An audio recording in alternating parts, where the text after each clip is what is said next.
Hi friends, ನಮಸ್ಕಾರ. Friends, ನೀವೇನಾದರೂ state Bank of India ಬ್ಯಾಂಕಲ್ಲಿ ಅಕೌಂಟ್ ಏನಾದರೂ ಹೊಂದಿದ್ರೆ ಆ ಒಂದು ಅಕೌಂಟ್ನಲ್ಲಿ ನಿಮ್ಮ ಹೆಸರು ತಪ್ಪಾಗಿದ್ದರೆ ಅಥವಾ ನಿಮ್ಮ ಹೆಸರಿನಲ್ಲಿ ಬದಲಾವಣೆ ಮಾಡಬೇಕಂದ್ರೆ ಅದು ಯಾವ ಥರ ಮಾಡಬೇಕಂತೇಳಿ ಈ ವಿಡಿಯೋದಲ್ಲಿ ನಾನು ನಿಮಗೆ ತಿಳಿಸ್ಕೊಡ್ತಾ ಇದ್ದೀನಿ. ಫ್ರೆಂಡ್ಸ್, ದಯವಿಟ್ಟು ಈ ವಿಡಿಯೋನ ಲೈಕ್ ಮಾಡಿ, ಹಾಗೆಯೇ ಈ ವಿಡಿಯೋನ ಎಲ್ರಿಗೂ ಶೇರ್ ಮಾಡಿ. ಫ್ರೆಂಡ್ಸ್, ನೀವಿನ್ನೂ ನಮ್ಮ ಚಾನಲನ್ನು ಸಬ್ಸ್ಕ್ರೈಬ್ ಮಾಡ್ಕೊಂಡಿಲ್ಲ ಅಂದರೆ ವಿಡಿಯೋದ ಕೆಳಗಡೆ ಇರುವ ಸಬ್ಸ್ಕ್ರೈಬ್ ಮೇಲೆ ಕ್ಲಿಕ್ ಮಾಡಿಕೊಂಡು ನಮ್ಮ ಚಾನಲನ್ನು ಸಬ್ಸ್ಕ್ರೈಬ್ ಮಾಡ್ಕೊಳ್ಳಿ. ಹಾಗೆಯೇ ಪಕ್ಕದಲ್ಲಿ ಬರುವ ಬೆಲ್ ಮೇಲೆ ಕ್ಲಿಕ್ ಮಾಡಿದ್ರೆ ಅಲ್ಲಿ ನಿಮಗೆ 3 ಆಪ್ಷನ್ ಕಾಣುತ್ತೆ. ಮೇಲ್ಗಡೆ ಆಲ್ ಅಂತ ಆಪ್ಷನ್ ಇರುತ್ತೆ, ಅದರ ಮೇಲೆ ಕ್ಲಿಕ್ ಮಾಡಿ.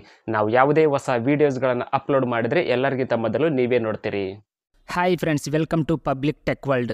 ಫ್ರೆಂಡ್ಸ್, ನೀವು State Bank of India SBI ಬ್ಯಾಂಕ್ನಲ್ಲಿ ಅಕೌಂಟ್ ಇದ್ದರೆ ಆ ಒಂದು ಅಕೌಂಟ್ನಲ್ಲಿ ನಿಮ್ಮ ಹೆಸರನ್ನು ನೀವು ಚೇಂಜ್ ಮಾಡಬೇಕಂದ್ರೆ ಅಥವಾ ಕರಪ್ಷನ್ ಮಾಡಬೇಕಂದ್ರೆ ನೀವು ಅಲ್ಲಿ ಬ್ಯಾಂಕಿಗೆ ಹೋಗಬೇಕಾಗುತ್ತೆ.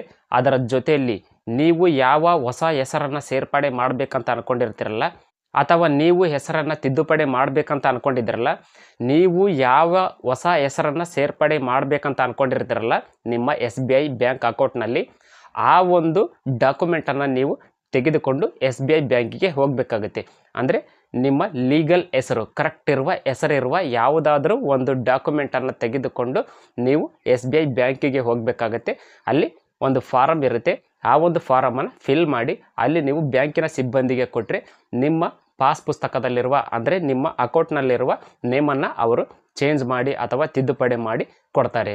ಈ ರೀತಿಯಾಗಿ ನೀವು ತುಂಬಾ ಸುಲಭವಾಗಿ ಕರೆಕ್ಟ್ ಯಾವುದಾದ್ರೂ ಸರಿಯಾದ ಹೆಸರಿರುವ ಡಾಕ್ಯುಮೆಂಟನ್ನು ತೆಗೆದುಕೊಂಡು ಹೋಗಿ ನೀವು ನಿಮ್ಮ ಬ್ಯಾಂಕಲ್ಲಿ ಅಂದರೆ SBI ಬ್ಯಾಂಕಲ್ಲಿ ನಿಮ್ಮ ಅಕೌಂಟಿಗೆ ಸಂಬಂಧಿಸಿದ ಹೆಸರನ್ನು ನೀವು ತಿದ್ದುಪಡಿ ಮಾಡಿಕೊಳ್ಬೋದು. ಫ್ರೆಂಡ್ಸ್, ಈ ವಿಡಿಯೋ ನಿಮ್ಗೆ ಇಷ್ಟ ಆದರೆ ಈ ವಿಡಿಯೋನ ಲೈಕ್ ಮಾಡಿ, ಶೇರ್ ಮಾಡಿ, ಹಾಗೂ ನೀವಿನ್ನೂ ನಮ್ಮ ಚಾನಲನ್ನು ಸಬ್ಸ್ಕ್ರೈಬ್ ಮಾಡ್ಕೊಂಡಿಲ್ಲ ಅಂದರೆ ಈಗಲೇ ಸಬ್ಸ್ಕ್ರೈಬ್ ಮಾಡ್ಕೊಳ್ಳಿ. Thanks for watching. Take care.